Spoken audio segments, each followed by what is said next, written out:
My name is Griffin. I'm 28 years old and I never thought I'd come home from the most important business trip of my life to find all my belongings crammed into our moldy basement. The note on the kitchen counter said it all. If you want to stay live in the basement. My sister Cassandra had always been the golden child, but giving her my bedroom while I was securing a multi-million-dollar deal overseas that crossed a line. Lucky for me, I had a secret they didn't know about. A beautiful coastal apartment that was about to become my permanent home. If you're watching this from somewhere your family has ever betrayed you, hit that like button and subscribe to follow my journey from basement exile to finding true independence. Growing up in the Matthews household meant one thing was always certain: Cassandra came first. From the day my parents, Robert and Diana Matthews, brought my sister home from the hospital when I was 5 years old, the dynamic shifted. It wasn't obvious at first. Subtle things like Cassandra getting the last piece of cake, her artwork prominently displayed on the refrigerator, while my academic awards gathered dust in a drawer, or the way my parents would immediately stop whatever they were doing when she called for them. "Griffin, you're the big brother. You need to understand that your sister needs more attention," my mother would say whenever I pointed out the disparity. My father, a stern accountant with little patience for emotional conversations, would simply grunt and return to his newspaper. Despite the clear favoritism, I worked hard. School became my refuge, then college, then the business world. While Cassandra pursued an art degree with my parents footing the entire bill, I worked 3 jobs to put myself through a computer science program at State University. My parents contributed exactly $0 toward my education, claiming they trusted I could handle it myself. "You've always been so independent, Griffin," my mother would say, as if my self-reliance was a character flaw rather than a necessity born from their neglect. The irony wasn't lost on me when at 24 I launched my own cybersecurity company, Secure Tech Solutions. The first few years were grueling. 16-hour days, ramen noodle dinners, and a tiny apartment shared with 2 other tech entrepreneurs. But we built something special. By year 3, we had major clients across 3 states. By year 4, we expanded nationally. This year, we went international. All the while, I maintained a relationship with my family. Sunday dinners, holiday gatherings, birthday celebrations. I showed up for all of it, gifts in hand, smiling through the constant comments about how Cassandra's latest art installation was so moving or truly groundbreaking, even though she had yet to sell a single piece without my parents' connections paving the way. When my company started generating serious profit, I made a decision that surprised even me. I moved back home. The 5-bedroom house where I grew up had plenty of space, and my parents were getting older. My father 62, my mother 58. They never directly asked for financial help, but I knew their retirement accounts had taken a hit during the economic downturn, and my father's accounting practice wasn't bringing in what it once did. "Just until I find the perfect place," I told them, though we all knew the arrangement benefited them more than me. I paid 3/4 of the mortgage-covered utilities and bought groceries. My childhood bedroom became both my sleeping quarters and makeshift office when I wasn't at company headquarters downtown. Cassandra, now 23, lived in a loft apartment downtown that our parents helped her secure. Despite being the favorite, she wasn't a bad person, just oblivious to the preferential treatment. We actually got along well whenever we were together without our parents around. She'd stop by the house weekly for dinner, and always took time to ask about my business, even if she didn't understand the technical aspects. "You should let me design your company logo," she'd offer, and I'd gently remind her that we had a professional marketing team. She'd pout momentarily before moving on to her next artistic inspiration. The international deal that would change everything began as a simple email from a Japanese technology firm interested in licensing our security protocol. Over 6 months, it evolved into a potential acquisition worth 8 figures. The negotiations required my physical presence in Tokyo for 2 weeks, my first trip to Asia, and the longest I'd been away from home since moving back in. 2 weeks in Japan. How exciting, my mother said when I told them about the trip, though her tone suggested she was merely being polite. My father asked if the deal was actually going to happen, or if it was just another one of those tech pipe dreams. Cassandra was the only one who seemed genuinely happy for me. "Bring me back something cool," she requested, giving me a hug before I left for the airport. I hoped that finalizing this deal would finally earn my parents' respect. that proving my company's worth on an international scale would make them see my value. My bedroom, modest but comfortable with its queen-sized bed desk, and the bookshelf full of computer science texts and sci-fi novels, represented more than just a place to sleep. It was the one space in the house that felt truly mine, unchanged from my teenage years, aside from the upgraded desk and computer setup. Little did I know that room would become the battleground for a family reckoning years in the making. Tokyo was everything I had imagined, and more. The blend of ancient tradition and cutting-edge technology mirrored my own appreciation for building new innovations on solid foundations. My hotel, a sleek skyscraper in the Shibuya district, offered panoramic views of the city that lit up like a circuit board at night. The negotiations with Tanaka Technologies began immediately. Mr. Tanaka, the 60-year-old founder, reminded me of my father in his meticulous attention to detail, but differed in one crucial way. He recognized and respected ambition. His son Hiro, who served as COO, became my primary contact throughout the discussions. "Your security protocol is exceptional," Griffin-san Hiro said during our first meeting. "The adaptive response to potential breaches is unlike anything we've seen on the market." Each day brought intense 12-hour negotiation sessions. The Japanese team tested every aspect of our technology, questioned every line of code, and scrutinized our company financials. I found myself grateful for the grueling years of building my business. They had prepared me for this level of detailed examination. Between meetings, I called home daily. My parents rarely answered. When they did, the conversations were brief. "Everything's fine here," my mother would say. "How's China?" "Japan, Mom." "I'm in Japan," I would correct, only to hear her distracted. Right, before she found a reason to end the call. By day 10, we had a breakthrough. Tanaka Technologies agreed to acquire 20% of SecureTech for $12 million, with the option to increase their stake in the future. Additionally, they would license our technology for their consumer electronics division, providing a steady revenue stream beyond the initial investment. "We have a deal," Mr. Tanaka announced, bowing formally before extending his hand for a Western-style handshake. The moment his hand clasped mine, I felt a surge of validation that 2 decades of family indifference couldn't diminish. That evening, I celebrated with Hiro at an upscale izakaya, drinking premium sake and discussing future collaborations. "Your family must be very proud," he commented. "They will be," I replied, believing it with all my heart. The next 3 days involved finalizing paperwork and setting implementation timelines. During breaks, I explored Tokyo's shopping district, selecting gifts for my family. For my father, a rare bottle of Japanese whiskey. For my mother, a handcrafted silk scarf. For Cassandra, a set of traditional calligraphy brushes and inks that cost more than I'd ever spent on a gift before. My last night in Tokyo, I tried calling home again. No answer. I texted Cassandra, heading back tomorrow. "Deal successful. See you soon." Her reply came hours later. "Awesome. There have been some changes at home. Talk when you get back." I assumed she meant changes related to her art, or perhaps our parents' work situations. Nothing prepared me for what changes actually meant. The 14-hour flight gave me ample time to mentally rehearse sharing my success. I imagined my father's stoic nod that would for once contain genuine approval. I pictured my mother calling her friends to brag about her son's international business deal. I even fantasized about Cassandra proudly telling her artsy friends about her brother's company. When the plane landed in my hometown, exhaustion hit me hard, but excitement pushed it aside. I collected my luggage, including the carefully wrapped gifts, and booked an Uber from the airport. Coming home from a trip, my driver asked, noting my luggage. "Yes, a business trip to Japan that changed everything," I replied, unable to contain my smile.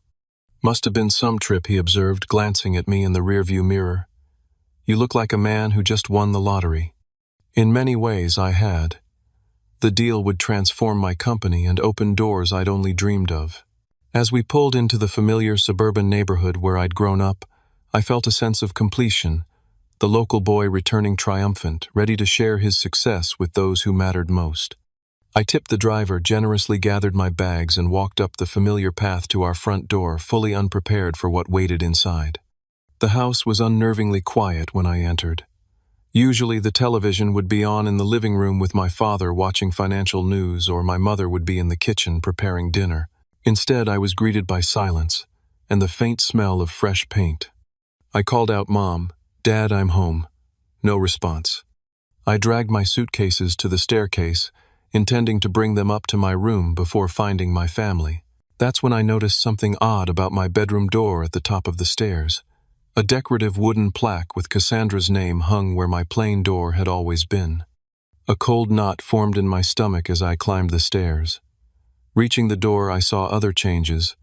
Small fairy lights framed the doorway, and artistic photographs were taped to the wood. With a shaking hand, I turned the knob and pushed the door open. My room was gone, completely gone. The walls, previously a neutral blue, were now painted a soft pink. My queen bed had been replaced by a daybed covered in throw pillows. My desk, where I'd built my company's first prototype, was nowhere to be seen, replaced by an easel and art supplies.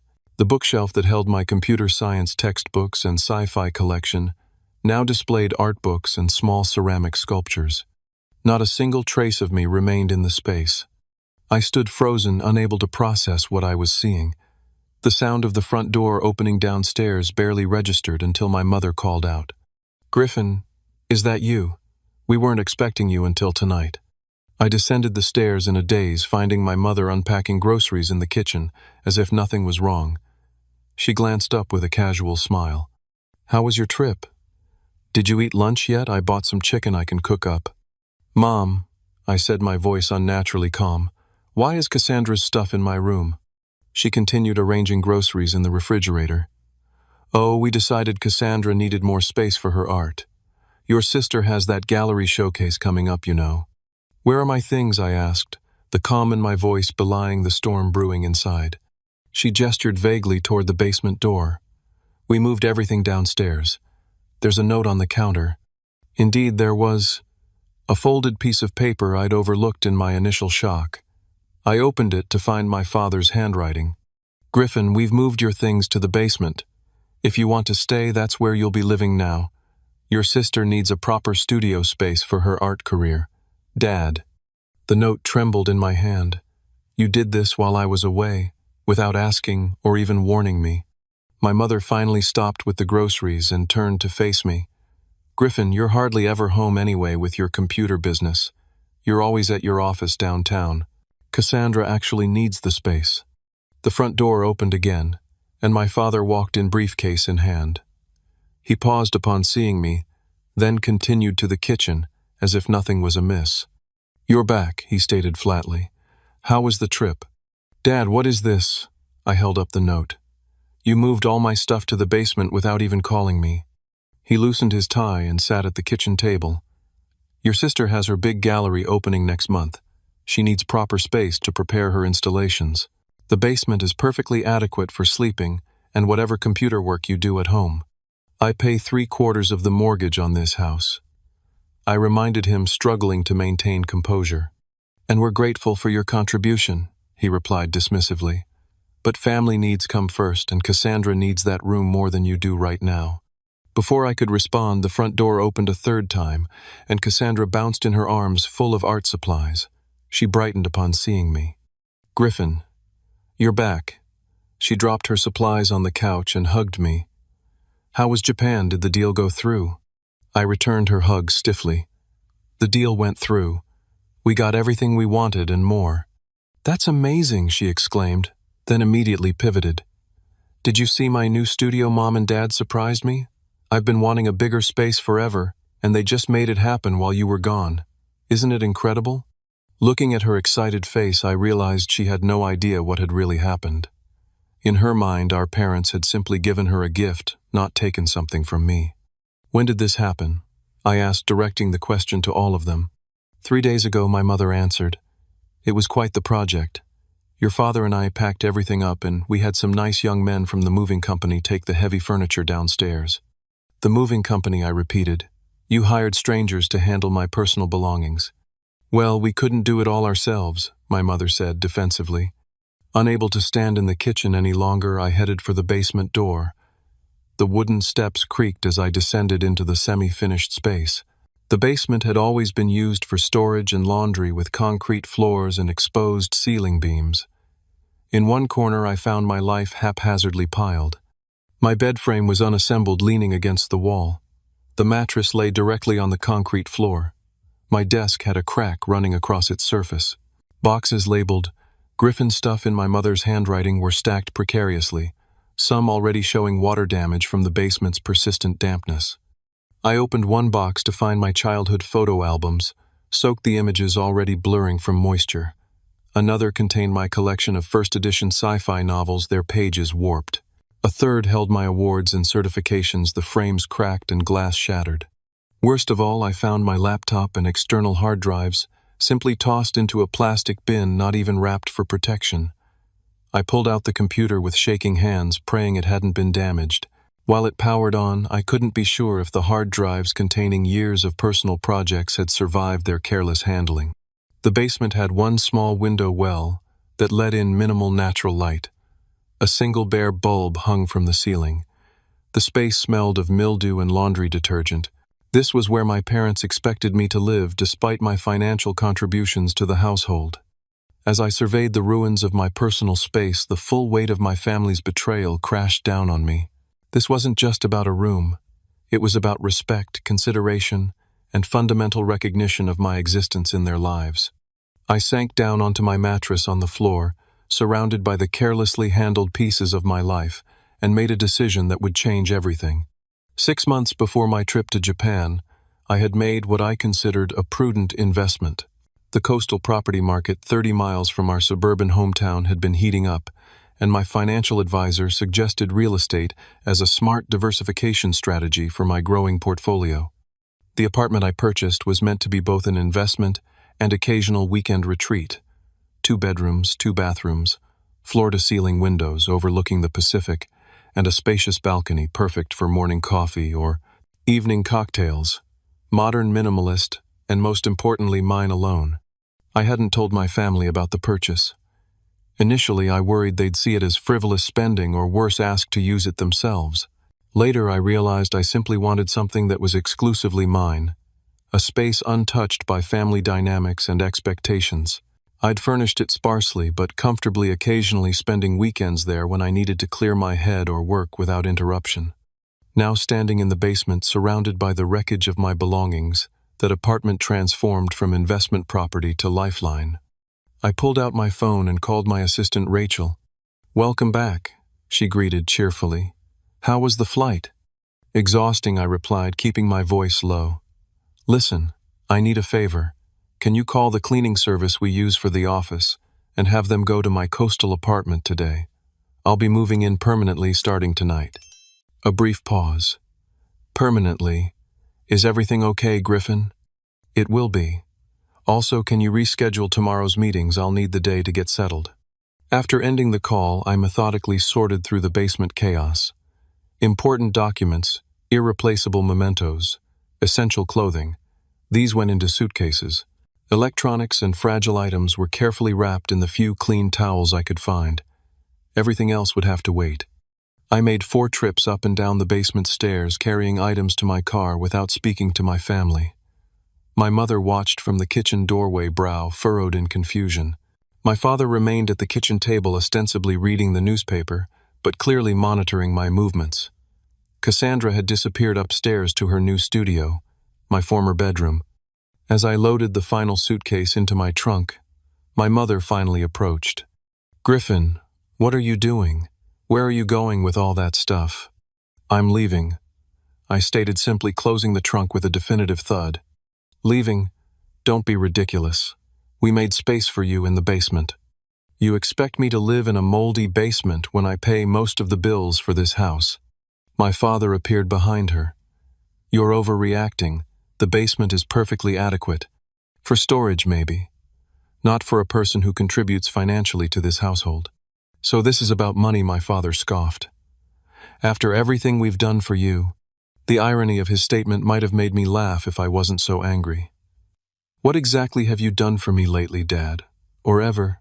Cassandra emerged from the house, eyes wide, as she took in the loaded car and my travel bag. "Griffin, are you going somewhere?" "I'm moving out. I told her directly. Because of the room, she asked, realization dawning. I didn't know it was a problem. You can have it back. I don't need it that badly. For the first time, I saw genuine concern in her expression. The first family member to show any. It's not just about the room, Cass, I explained, softening my tone for her benefit. It's about respect, consideration, and being treated like I matter in this family. Of course you matter, my mother interjected. You're being so dramatic about this. Go cool off somewhere if you need to, but this is still your home. My father crossed his arms. He'll be back when he calms down. Where else would he go? Their confidence that I had no alternatives, no life beyond what they knew of, only strengthened my resolve. I'll send someone for the rest of my things, I said, opening my car door. And I'll transfer next month's mortgage payment as promised, but that's the last one. You should start figuring out your finances.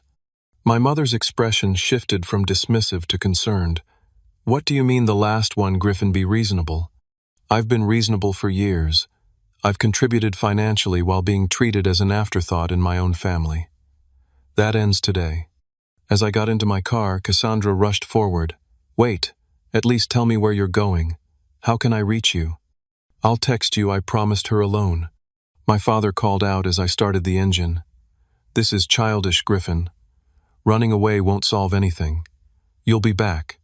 I pulled away from the curb without responding, watching in my rearview mirror as my mother's hand flew to her mouth in belated concern, and my father turned back toward the house, already dismissing my departure. Only Cassandra remained on the sidewalk watching until my car turned the corner. The drive to my coastal apartment took 45 minutes each mile, putting welcome distance between me and the family home. As the suburban landscape gave way to coastal views, my breathing steadied, and the knot in my chest began to loosen. I parked in my designated spot beneath the modern building, nodding to the doorman as I entered with my first load of belongings. The elevator carried me to the 12th floor, and when I unlocked the door to apartment 1202, the setting sun was casting golden light across the hardwood floors and minimalist furnishings. The cleaning service had come and gone, leaving the space immaculate. Fresh linens on the bed, spotless kitchen counters, even a vase of simple white flowers on the dining table. Rachel had thought of everything. I moved my belongings in arranging clothes in the empty closet and setting up my laptop on the desk overlooking the ocean. As darkness fell, I stood on the balcony, listening to waves crash against the shore below and watching lights twinkle along the coastline. For the first time in years, perhaps ever, I was in a space that was completely mine, untouched by family dynamics, uncomplicated by history. The realization brought both liberation and profound sadness. It shouldn't have taken this level of betrayal to force me into claiming my independence. My phone buzzed with texts and missed calls from my mother, increasingly urgent but offering no apology. One message from Cassandra simply read, "I'm so sorry.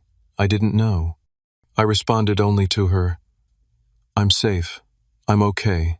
I need some time." Then I silenced my phone, poured myself a glass of whiskey from the bottle I'd brought back from Japan, the one intended as a gift from my father, and toasted my new beginning alone but finally free from the basement of my family's expectations.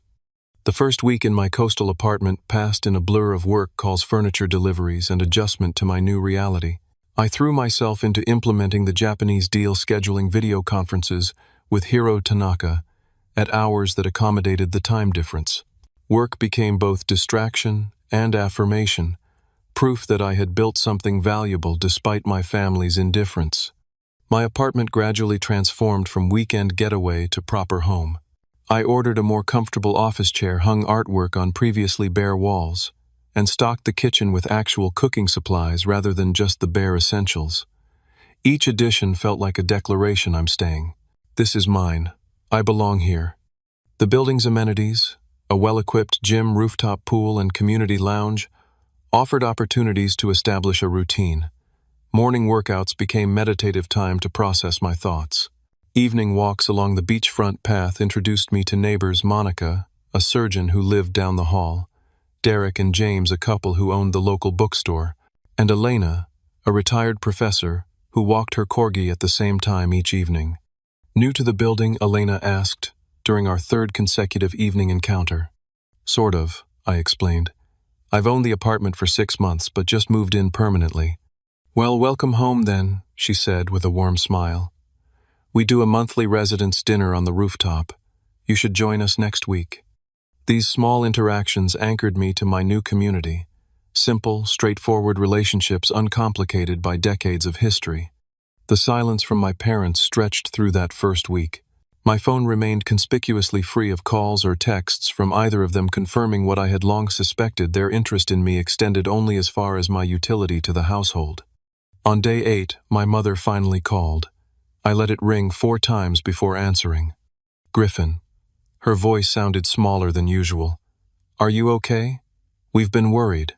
"I'm fine," I replied, keeping my tone neutral. "Is there something you needed?" "Your Aunt Martha called asking about you. The family picnic is next month, and she wanted to know if you'd be bringing anyone." A pause. I didn't know what to tell her about where you're living now. Of course, her concern wasn't for my well-being but for appearances. What to tell extended family about my abrupt departure? "You can tell her I moved out, and I'm doing well," I suggested. "Or you can tell her the truth, that you gave my room to Cassandra and expected me to live in the basement, so I left." "Griffin, you're making this sound so much worse than it was. We just thought that I wouldn't mind, that I didn't deserve the basic courtesy of a conversation before you dismantled my personal space." "What exactly did you think, Mom?" The line went quiet for a moment. "Your father and I thought you were planning to move out soon anyway. You're a successful businessman now. Why would you want to keep living at home?" "I was contributing to the household, paying most of the bills. The least you could have done was ask me before making decisions about my living space." "Well," she said, her voice taking on a defensive edge, "what's done is done. When will you be coming by to pick up the rest of your things? The basement needs to be cleared out for your father's home gym equipment." The casual cruelty of her response left me momentarily speechless. Not only had they evicted me from my room, but now they were repurposing the basement accommodation they'd offered, making it clear I had no place in their home at all. "I'll send movers next week," I finally replied. "Email me a day that works for you." After ending the call, I stood on my balcony watching waves crash against the shore, letting the rhythmic sound calm my racing heart. The conversation confirmed I'd made the right decision in leaving. Later that evening, Cassandra texted, "Can I come see where you're living? I feel terrible about everything." Unlike my parents, Cassandra had sent multiple messages over the week. Apologies, updates about her art, questions about my new place. Her genuine concern contrasted sharply with our parents' indifference. I replied, "Tomorrow after 6, I'll text you the address." Her response came immediately. "Thank you. I'll bring dinner." True to her word, Cassandra arrived the next evening with bags of takeout from our favorite Thai restaurant. She stopped in the doorway, taking in the ocean view with wide eyes. "Griffin, this place is amazing. How long have you had it?" "About 6 months," I admitted, leading her to the kitchen island, where we unpacked the food. "6 months. And you never told any of us." She looked hurt. "I needed something that was just mine," I explained. "Something no one could take away or dismiss." Understanding dawned on her face. "Like your bedroom." "Like my bedroom," I confirmed. We ate on the balcony, watching the sunset paint the sky in vibrant oranges and pinks. Cassandra filled me in on her upcoming gallery, showing her excitement tempered by evident guilt. "I told Mom and Dad I'm moving my art stuff back to my apartment," she said between bites of pad thai. "I said I couldn't work in that room knowing how you got pushed out." "You don't have to do that, Cass." "Yes, I do. I never would have accepted if I'd known what they did. They made it sound like you had agreed to the change." This new information stung but didn't surprise me. "How are they doing with the mortgage payment situation?" Cassandra's expression turned grim. "Not well. Dad's been making calls to his investment broker. I overheard Mom talking about possibly selling the house if they can't figure something out."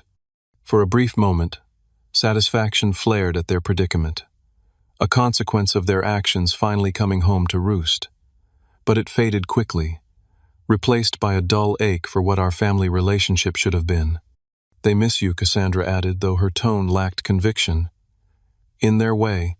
Their way being they miss my financial contributions. She didn't deny it. They want you to come to Sunday dinner this weekend. Mom's making your favorite lasagna as a peace offering. I shook my head. I'm not ready for that. Tell them I have plans. Cassandra nodded understanding in her eyes. As she prepared to leave, she hugged me tightly. This place suits you, she said. You seem more yourself here already. After she left, I reflected on her observation. She was right. Away from the constant, subtle undermining of my parents' home, I felt more authentic, more confident. The success I'd built professionally was finally extending into my personal life as well. The following weeks established a new pattern. Cassandra visited regularly, our relationship strengthening without our parents' influence. I threw myself into work, and the Japanese partnership flourished. My coastal community welcomed me through rooftop gatherings and morning coffee with neighbors. My parents' attempts at contact grew increasingly urgent as financial reality set in. Text messages about family events evolved into questions about when this little break might end. My father even called one evening, his voice gruff with reluctant concern. "Your mother's worried about you," he said, unable to admit his own worry. "I'm doing fine, Dad. When are you planning to come home? This has gone on long enough." "I am home," I told him. "This is my home now." The silence that followed spoke volumes. He hadn't expected this outcome, that his dismissive actions would have permanent consequences, that his son had options beyond what he'd imagined. "We're having trouble with the mortgage," he finally admitted. "Without your contribution, I told you I'd pay the final month. That was 3 weeks ago. You've had time to make arrangements." "Griffin, be reasonable. Family helps family." "Yes," I agreed. "Family does help family. Family also respects family. You might want to think about that." I ended the call recognizing the conversation for what it was. Not an attempt at reconciliation, but at financial rescue. They didn't want me back. They wanted my checkbook. As my second month in the coastal apartment began, I felt increasingly settled. The wound of betrayal remained, but its edges were beginning to heal, scabbed over with the satisfaction of self-determination and the genuine connections I was building in my new community. Then one Saturday morning, my doorbell rang unexpectedly. I opened it to find not just Cassandra, but my parents standing in the hallway, their first time seeing the life I'd built without them. My parents stood awkwardly in my doorway, taking in the apartment with poorly concealed surprise. My mother clutched her purse with white knuckles, while my father's eyes darted from the ocean view to the modern furnishings, mentally calculating the cost. "May we come in?" my mother asked, her voice unnaturally bright. Cassandra thought it was time we all talked. I looked at my sister, who mouthed sorry behind our parents' backs. Her expression pleaded for understanding. "Come in," I said, stepping aside without warmth. They entered cautiously, like tourists in a foreign country. My mother immediately moved to the floor-to-ceiling windows, gasping at the ocean panorama. My father remained near the door, hands in his pockets, expression guarded. "Griffin, this is beautiful," my mother said. "You never told us you bought a place like this." "There's a lot I don't tell you," I replied evenly. An uncomfortable silence fell. Cassandra moved to the kitchen, making herself busy with the coffee maker, a peacemaking gesture.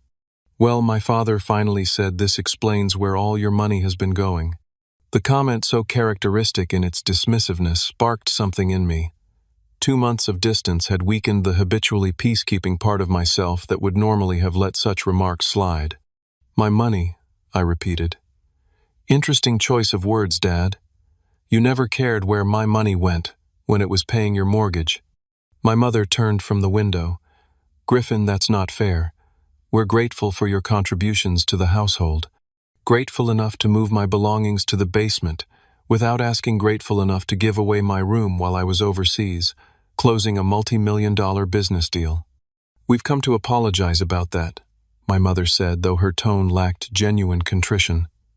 "We should have discussed it with you first." "An apology, 2 months late," I noted. "And only after you realized I wasn't coming back to resume mortgage payments." My father's face reddened. "Is that what you think this is about, money? Isn't it? You haven't asked about my well-being, my work, or my life here. Your first question was about where my money goes." "That's not true," my mother protested weakly. "We've been worried sick. So worried that it took you 2 months to come see me." So worried that your first call was about what to tell Aunt Martha, not whether I was okay. Cassandra returned with coffee mugs, placing them on the dining table like a peace offering. Maybe we should all sit down. We moved to the table reluctantly. My parents perched on the edge of their chairs as if prepared for a quick escape. The thing is, Griffin, my mother began wrapping her hands around her mug. We didn't think you'd react this way. You've always been so independent, so capable of handling things on your own. Independent by necessity, I corrected, not by choice. My father frowned. What's that supposed to mean? It means I learned early that I couldn't count on you the way Cassandra could. It means I became self-sufficient because I had to, not because I wanted to be excluded from this family. That's ridiculous, my father scoffed. We've always treated you and your sister equally. Cassandra, who had been quiet until now, surprisingly spoke up. No, Dad, you haven't. 2p. You and Mom have always favored me. I've known it for years. My parents stared at her in shock. This wasn't the script they'd expected. Their children presenting a united front. Cassandra, honey, that's not true, my mother said. We love you both the same. Maybe you love us the same. Cassandra conceded, but you don't treat us the same. You paid for my entire education while Griffin worked 3 jobs to put himself through college. You celebrate my smallest artistic achievements while barely acknowledging his major business successes. You gave away his room without a second thought. My father's expression hardened. This isn't what we came here to discuss. We came to talk about the house. And there it was. The real purpose of their visit laid bare. What about the house? I asked, already knowing the answer. We're having trouble meeting the mortgage payments without your contribution, he admitted grudgingly. The bank has sent notices. So sell it, I suggested. Downsize to something you can afford. Sell our family home. My mother looked horrified. Griffin, be reasonable. We're not asking you to move back. Just to continue helping with the payments until your father's investments recover. The audacity was breathtaking. They wanted my financial support without having to accommodate my physical presence. Let me understand this, I said slowly. You want me to pay for a house I don't live in, where I'm not welcome, except perhaps in the basement, and where my belongings were treated with complete disregard. When you put it that way, it sounds terrible, my mother said. It is terrible, I confirmed. That's exactly what happened. My father's face flushed with anger. We gave you a home for 28 years. And I've been paying for that home for the past 3 years, I countered. 3/4 of the mortgage, all utilities, most groceries. I've more than repaid any debt I might have owed. Is this how you treat family? He demanded. Abandoning us when things get difficult? The hypocrisy was staggering. I didn't abandon anyone, Dad. I removed myself from a situation where I was being taken advantage of and disrespected. There's a difference. We're your parents, my mother said tearfully. We need your help. And I needed parents who saw me as more than a checkbook, I replied. We don't always get what we need. My father stood abruptly, chair scraping against the floor. This is useless. He's made up his mind. He turned to my mother. I told you this was a waste of time. He doesn't care what happens to us. As he moved toward the door, Cassandra called after him.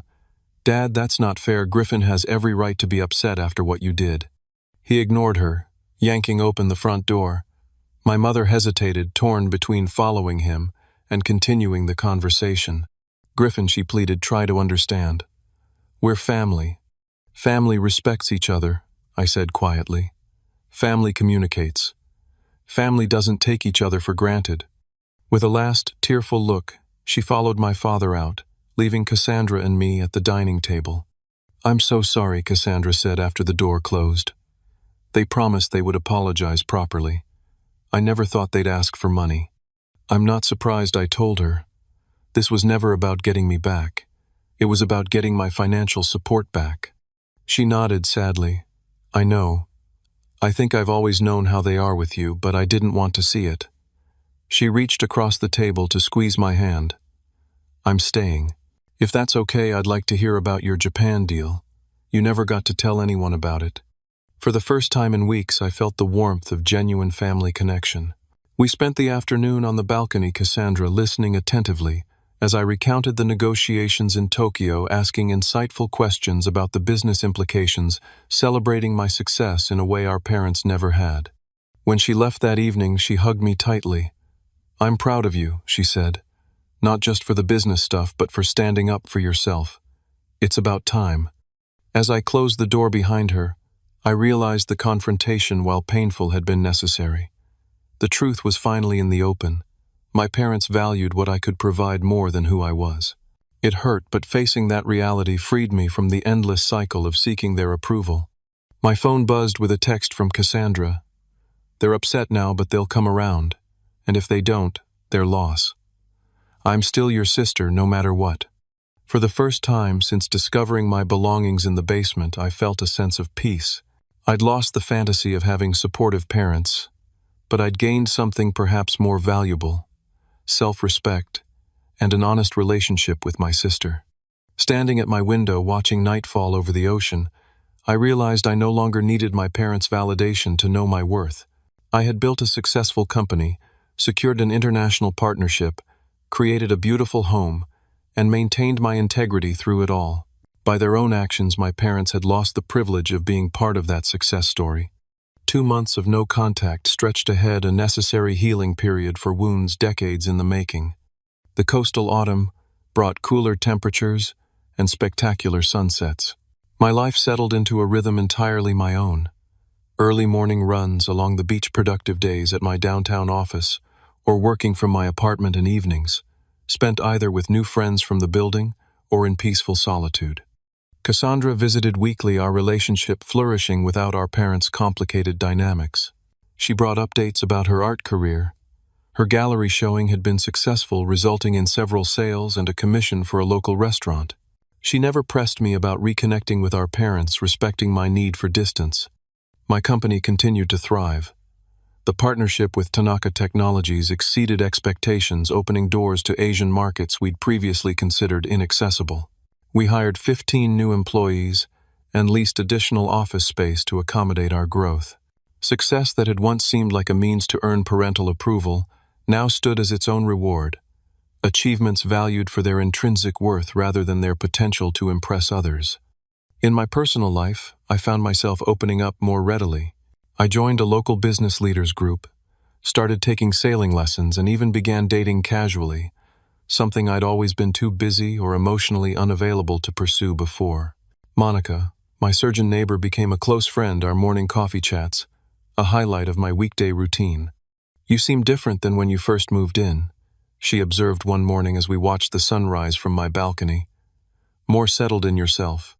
"I feel different," I admitted. "Like I've finally stopped trying to earn approval I'm never going to get." "Family stuff?" she asked perceptively. "Family stuff," I confirmed, with a rueful smile. The holidays approached, bringing their inevitable emotional complications. Thanksgiving had always been spent at my parents' house, with extended family gathering around their dining table. This year, Cassandra and I made alternative plans, booking a table at an upscale restaurant overlooking the harbor. A week before Thanksgiving, my phone rang with my mother's number. After 2 months of silence following their visit, the timing wasn't coincidental. "Hello, Mom," I answered, keeping my tone neutral. "Griffin." Her voice sounded different, subdued, perhaps even humbled. "How are you?" "I'm well. The company's doing great. How are you and Dad?" A pause. "We've had to make some changes. We're selling the house." Though I'd suggested this solution months ago, hearing they were actually doing it surprised me. "I'm sorry to hear that. Have you found a new place?" "A condo near the park. It's smaller, but it will be manageable on your father's retirement income and my part-time work." Another pause. "We should have downsized years ago, instead of relying on your help. That wasn't fair to you." The acknowledgement, though belated, was unprecedented. My mother had never admitted being wrong about anything related to our family dynamics. "Thank you for saying that," I replied carefully. "Griffin, your father and I have done a lot of thinking these past months. And talking. Mostly talking." She took a deep breath. "We were wrong about how we treated you. Not just the room situation, but many things over many years." I remained silent, processing her words. "We'd like to see you," she continued. "Not at our house. It's chaos with the packing. But maybe, At your place. If you're willing, your father has some things he wants to say to you in person. Caution warred with hope in my heart. When were you thinking? This weekend, we could bring lunch. I considered the offer.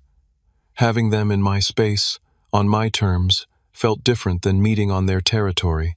Saturday at noon would work. Thank you, Griffin. The relief in her voice seemed genuine. We'll be there. Saturday arrived with clear skies and uncharacteristic nervousness on my part. I spent the morning cleaning an already immaculate apartment, arranging and rearranging the dining area, questioning my decision to allow this meeting. At precisely noon, the doorbell rang. My parents stood there, my father holding a large paper bag from an upscale deli, my mother clutching a small gift bag. Both looked older somehow, the past months having left their mark. Come in, I invited, stepping aside. They entered with the same caution as their previous visit, but something was different. My father made eye contact rather than surveying my possessions. My mother didn't immediately comment on the apartment's luxury. Thank you for seeing us, my father said, placing the food on the kitchen counter. The words, though simple, represented a shift, gratitude rather than entitlement. We settled at the dining table with sandwiches and salads. Initial conversation remained safe. The house sale, Cassandra's art success, general news about extended family. As we finished eating, my mother placed the small gift bag beside my plate. It's not much, she said. Just something we thought you should have.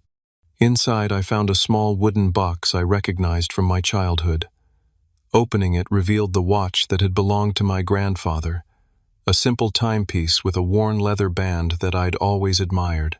Dad always said this would go to Cassandra someday, I noted, confused by the gesture. My father cleared his throat. I was wrong about that. It should go to you. My father would have wanted his watch to go to the grandson who shares his work ethic and integrity. The compliment, so unexpected, momentarily robbed me of words. Griffin, my father continued, visibly uncomfortable, but pressing on, I owe you an apology, a real one, not the half-hearted excuse we offered before. My mother reached for his hand, encouraging him. The truth is, he said, I've never understood you.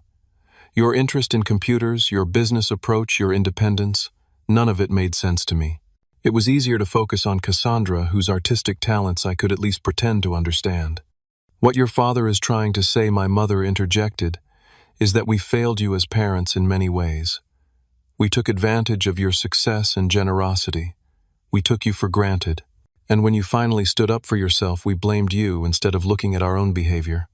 Selling the house has been a wake-up call, my father admitted. We relied on you financially, instead of adapting to our own changing circumstances. That wasn't fair to you, and it wasn't good parenting. I studied their faces, searching for the familiar signs of manipulation.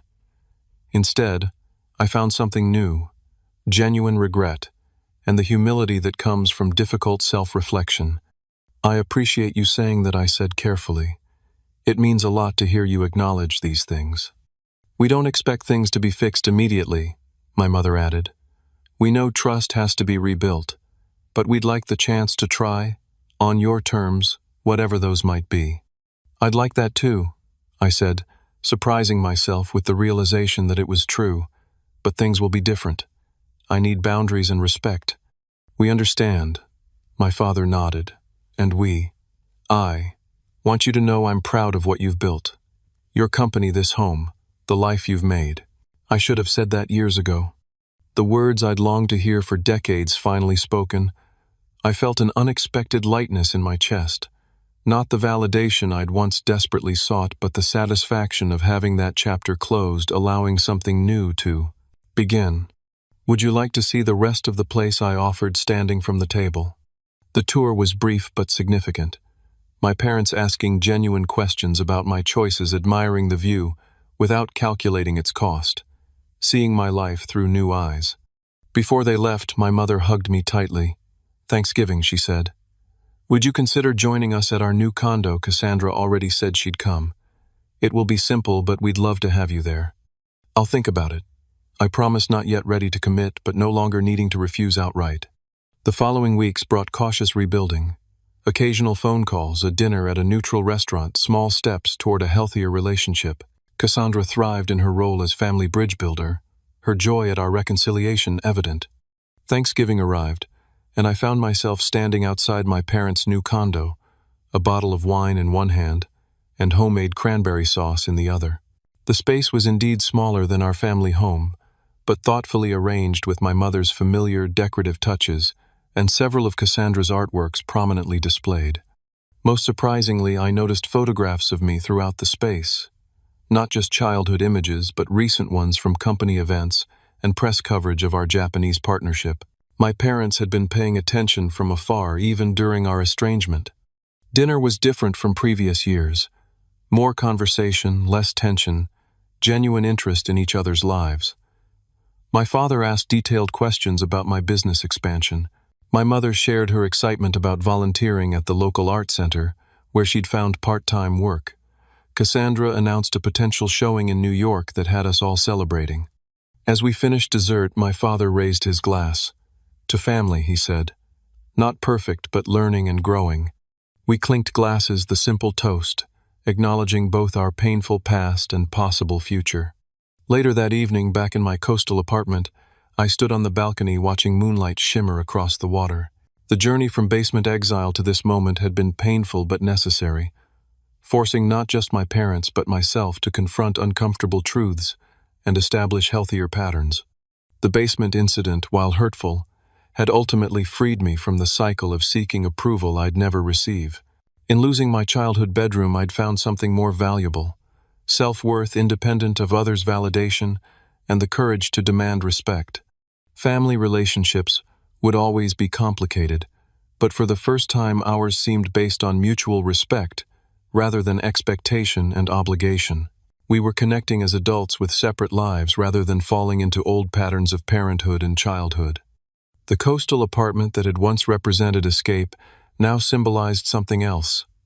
Not rejection of family, but the healthy independence that made genuine connection possible. I had created a home that was truly mine, where family was welcome, but on terms that honored my worth.